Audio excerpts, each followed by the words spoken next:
নমস্কার বন্ধুরা, travel with টুইঙ্কেলের নতুন এপিসোডে আপনাদেরকে জানাই স্বাগত।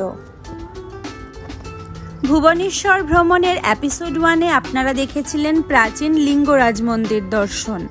আজ আমাদের নতুন এপিসোডে আপনারা দেখবেন ভুবনেশ্বরের আরও 3টি পর্যটন স্থান ভ্রমণ, যার মধ্যে রয়েছে ধওলিগিরি শান্তিস্তূপা, উদয়গিরি খণ্ডগিরি এবং তার সাথে রয়েছে আমাদের ন্যাশনাল হিরো নেতাজির জন্মস্থান কটক ভ্রমণ।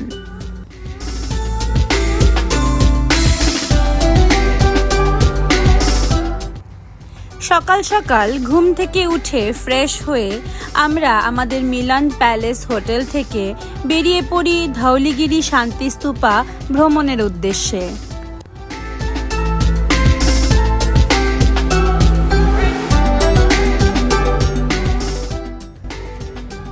ভুবনেশ্বর শহরটির সুন্দর দৃশ্য উপভোগ করতে করতে আমাদের টোটো যখন ধওলি শৃঙ্গের সংলগ্ন অঞ্চলে প্রবেশ করে, সেইখানের মনোরম সবুজ দৃশ্য ছিল অপরূপ।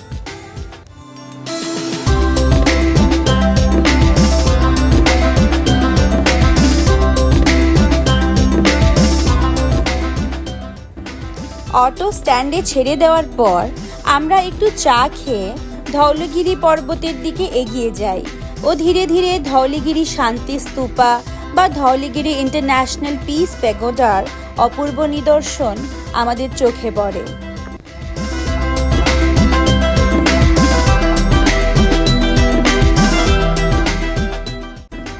ধওলিগিরি শান্তিস্তূপা একটি অনবদ্য নিদর্শন।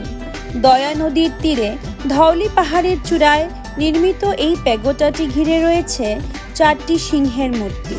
স্তূপটির মাথায় রয়েছে 5টি ছাতা, যা বুদ্ধ ধর্মের 5টি প্রধান দিক জ্ঞান, দয়া, ধৈর্য, উদারতা ও ক্ষমার প্রতীক। এখানে গৌতম বুদ্ধের 4টি বিশাল মূর্তি বিরাজমান এবং স্তূপের পেছনে রয়েছে সুন্দর একটি শিব মন্দির। স্তূপটি সকল পর্যটকের জন্য সকাল 6টা থেকে সন্ধে 6টা পর্যন্ত খোলা থাকে।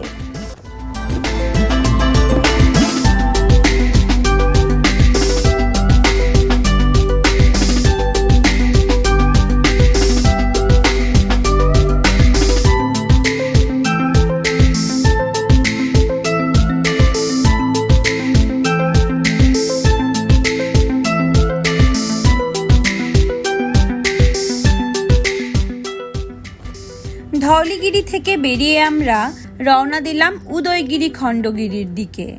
আমরা একটি ক্যাব করে নিলাম, যার ভাড়া পড়েছিল 400 টাকা। ধওলিগিরি থেকে উদয়গিরির দূরত্ব 12 কিলোমিটার।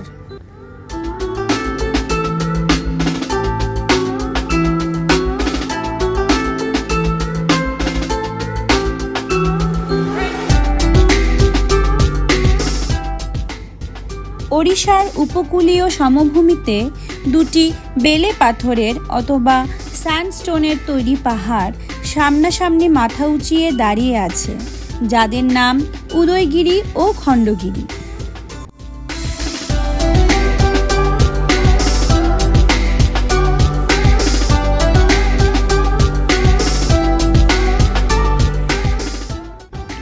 ভুবনেশ্বর থেকে ডান দিকে আসলে পড়বে উদয়গিরি, যার অর্থ উদীয়মান সূর্য। উদয়গিরিতে রয়েছে 18টি গুহা। সবচেয়ে সুন্দর ও বৃহত্তম গুহাটি দ্বিতল বিশিষ্ট এবং তার নাম রানী গুম্ফা।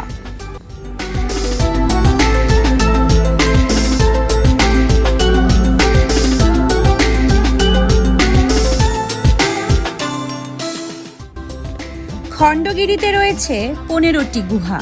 খ্রিস্টপূর্ব 1ম এবং 2য় শতাব্দীতে কলিঙ্গ রাজা খারবেলের রাজত্বকালে আধুনিক ভুবনেশ্বরের কাছে উদয়গিরি ও খণ্ডগিরির গুহাগুলি জৈন ধর্মের সন্ন্যাসীদের জন্য বানানো হয়েছিল। এখানে প্রবেশের জন্য কোনো টিকিট লাগে না। সময় সকাল 8টা থেকে বিকেল 5টা পর্যন্ত। আমাদের পুরো জায়গাটা ঘুরে দেখতে বেশ 2 থেকে 3 ঘন্টা সময় লেগেছিল।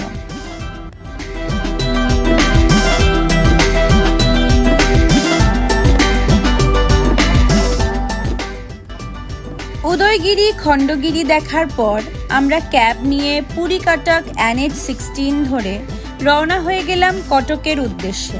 আমাদের আজকের অন্তিম গন্তব্য হল কটকের প্রাণকেন্দ্র নেতাজি সুভাষচন্দ্র বোসের জন্মস্থান, তার পৈতৃক বাড়ি জানকীনাথ ভবন।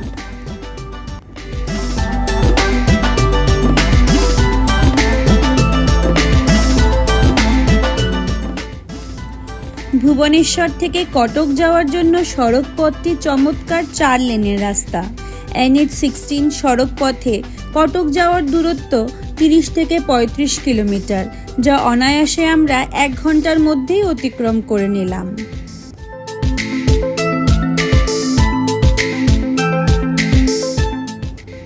কটক শহর নেতাজি সুভাষচন্দ্র বসুর জন্মস্থান। তিনি 1897 সালের 23শে জানুয়ারি এই জানকীনাথ ভবনে জন্মগ্রহণ করেন। এখানে প্রবেশের টিকিটের মূল্য 10 টাকা ও খোলার সময় মঙ্গলবার থেকে রবিবার সকাল 10টা থেকে বিকেল 4:30 পর্যন্ত।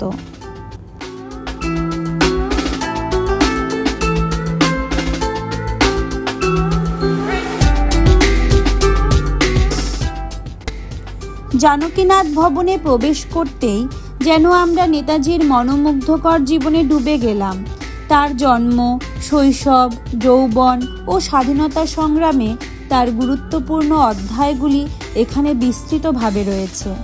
2 তলা বাড়ি জুড়ে রয়েছে 12টি গ্যালারি, রয়েছে ব্যক্তিগত জিনিস, নথি, ছবি এবং নেতাজির নিজের হাতে লেখা 22টি চিঠি।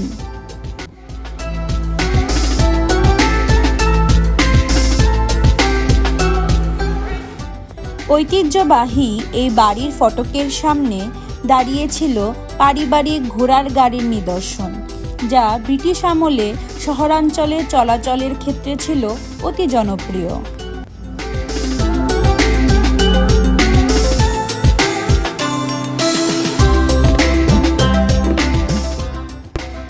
জানকীনাথ ভবন পর্যটন করা প্রত্যেক ভারতবাসীর জন্য সৌভাগ্যের বিষয়।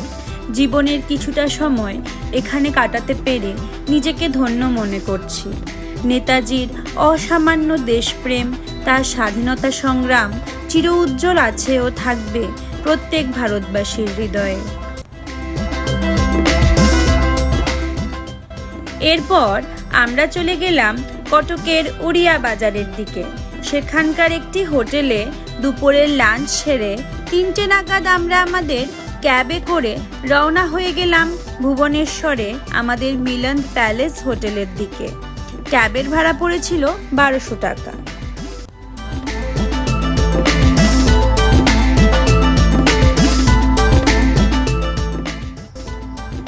হোটেলে ফিরে রেস্ট করে ইভিনিং স্ন্যাক্স সেরে আমরা বেরিয়ে পড়ি ভুবনেশ্বরের গ্যালেরিয়া মল দেখার উদ্দেশ্যে। সেখানে কিছুক্ষণ ঘোরাঘুরি করে ডিনার করে আমরা এবারের মতো আমাদের ভুবনেশ্বরের যাত্রা শেষ করলাম। পরদিন পুরী যাওয়ার পালা।